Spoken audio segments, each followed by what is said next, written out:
प्रेत लोक, कहानी दहशत की। रायपुर से लगभग 10 किलोमीटर की दूरी पर बुलंदपुर में एक वीरान हवेली। आसपास के लोग इस हवेली को रोदन हवेली के नाम से जानते हैं। कहा जाता है कि इस हवेली में रात को कभी हंसने तो कभी चीखने की भयानक आवाजें आया करती हैं। इसी कारण दिन ढलने के बाद इस हवेली के आसपास कोई भटकने की हिम्मत भी नहीं करता था।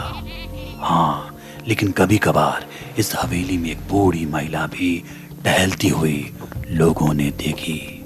लोगों का मानना है कि यह महिला इस हवेली का रखरखाव किया करती है, लेकिन हकीकत तो कुछ और थी। आज संजय अपने परिवार के साथ घूमने की तैयारी कर रहा था। सारी तैयारियां हो गई थी, खाना पीना पैक था, गाड़ी की टंकी फुल थी, सारे फोन भी चार्ज थे। अब बस निकलना बाकी था। संजय पिछले आधे घंटे से अपने पापा मोहन को सफर पर निकलने की जिद कर रहा था, लेकिन उसके पापा घर के एक एक दरवाजे को ध्यान से चेक कर रहे थे ताकि कहीं कोई दरवाजा खुला न रह जाए।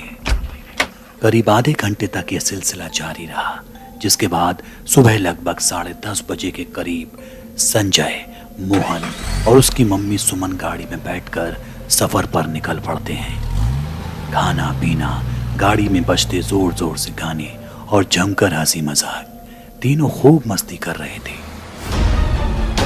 रात के 11:15 पर सुनसान सड़क थी और जंगलों के बीचों बीच से गाड़ी गुजर रही थी।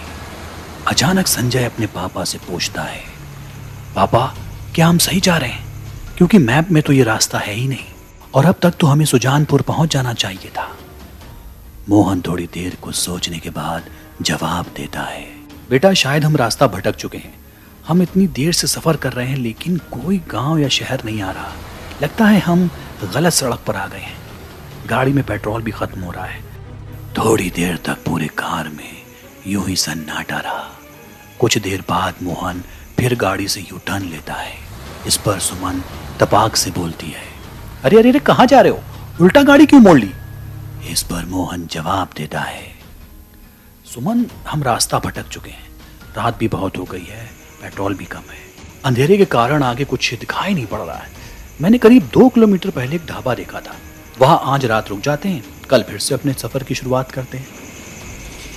रात का घना अंधेरा देख तीनों ही इस पर राजी हो जाते हैं। थोड़ी ही देर में कार ढाबे के सामने खड़ी थी। ढाबे में एक सन्नाटा पसरा था। तीनों गाड़ी से निकलकर ढाबे की तरफ बढ़ते हैं। क्या है साहब? अचानक एक बुजुर्ग आदमी आवाज देता है। तीनों चौंक जाते हैं। मोहन पूछता है, बाबा क्या सुबह तक हम यहाँ ठहर सकते हैं? बूढ़ा आदमी जवाब देता है, नहीं, यहाँ नहीं ठहर सकते। मेरे ढाबे में कोई कमरा नहीं है और बाहर जंगली जानवर रात भर घूमते रहते हैं। बूढ़े की बात सुनकर मोहन कहता है, कोई बात नहीं, हम यहीं कार में सो जाते हैं। आप बस कुछ खाने पीने का इंतजाम कर दो। आप हवेली क्यों नहीं चले जाते? हवेली? कौन सी हवेली? यहाँ से कच्चा रास्ता हवेली के लिए जाता है, वहां जाकर आप रुक सकते हैं। यहाँ आपको खतरा है। अक्सर आप जैसे लोग वहां रात बिताते हैं और सुबह चले जाते हैं। मोहन को लगता है कि यहाँ रुकने से अच्छा है हवेली चला जाए। तीनों गाड़ी में बैठते हैं और हवेली की तरफ चल देते हैं। काली रात में हवेली दूर से नजर आ रही थी। संजय कहता है, पापा वो देखो हवेली, अब हम सुकून से यहाँ सोएंगे।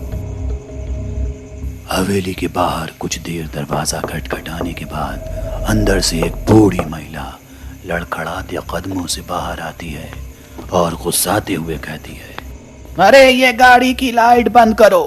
कौन हो तुम लोग और क्यों आए हो?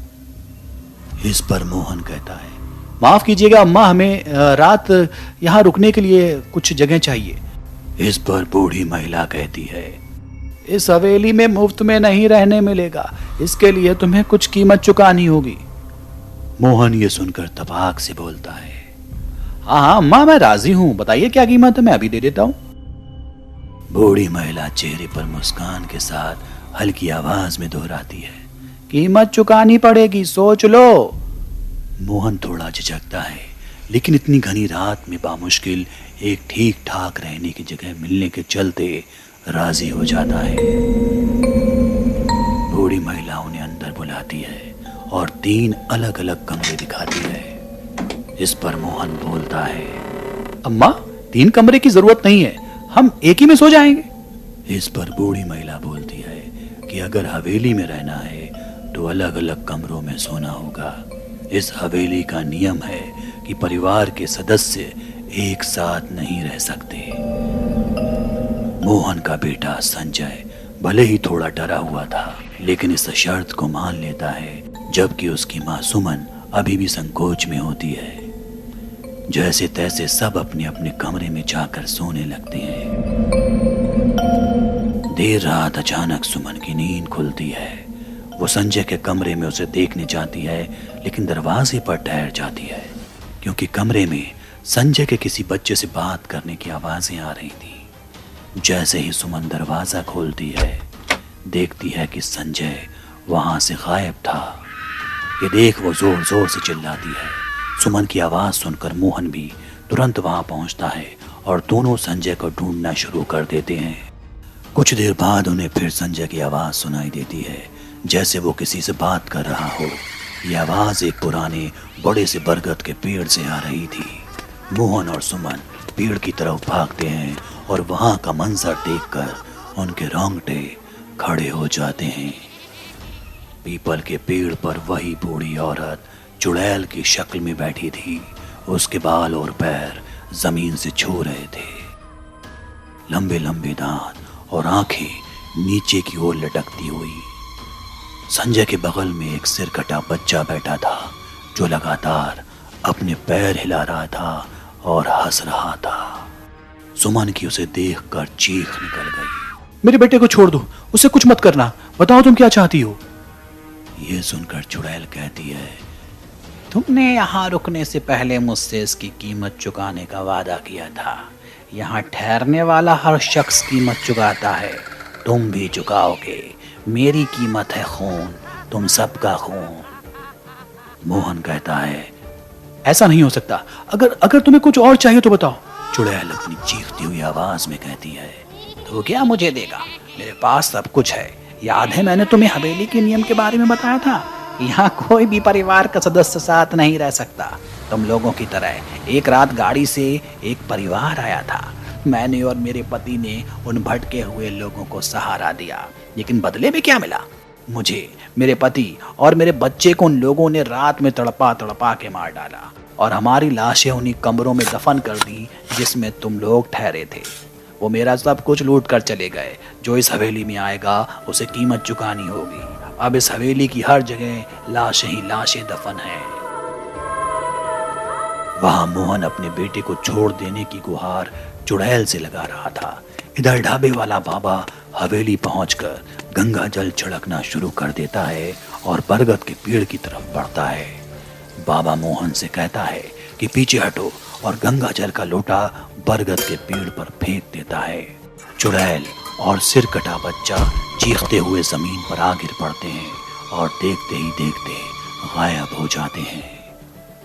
बाबा संजय को पेड़ से उतारता है और सभी ढाबे पहुंचते हैं। सुबह हो चुकी थी। ढाबे पर पहुंचने पर मोहन बाबा से पूछता है कि आपने हमें उस हवेली में मरने के लिए क्यों भेजा था। इस पर बाबा जवाब देता है, मैंने तुम्हें जिस हवेली की तरफ भेजा था वो सड़क की दूसरी तरफ है। वो देखो, यहाँ से दिख रही है। पुरानी हवेली की चुड़ैल ने तुम्हें भटकाकर अपनी हवेली में बुला लिया।